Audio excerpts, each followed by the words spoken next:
researched all the literature on the occupational exposure of dentists to amalgam, and ended up writing a paper as a result of that research that was published on exposure predominantly to particulate matter. As dentists drill out a filling, their dental drill runs at about 400,000 RPM, and it sends a shower of micron size and submicron size particles everywhere. It's tens of thousands of parts per million. There was literature actually that measured the amount of particulate matter in the airspace or the breathing zone of a dentist during removals, and a researcher had studied this using mannequins into which they had put in fake teeth with fillings in them and then drilled them out and taken all the measurements while they were doing it.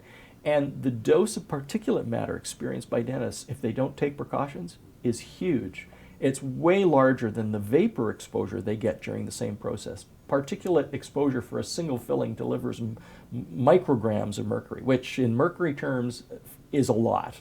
And this happens, at the time, the average was around 4 to 5 fillings were removed by a typical dentist in any given day so that he could replace them or whatever.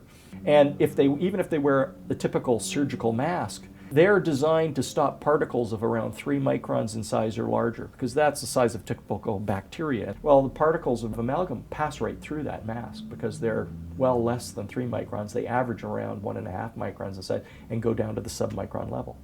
The amalgam load would probably give them 100 times more exposure to mercury than just inhaling the vapor that is present at the same time. The particle load carries, 50% of the mass of any particular particle is mercury. And that's delivered straight to the lungs, and it's absorbed within 3 days, and the mass is quite large. And it stays there, as opposed to the mercury vapor drops off fairly quickly. The amalgam particles that have been inhaled, they don't dissipate anywhere but directly into the body. So the dose delivered is very, very significant.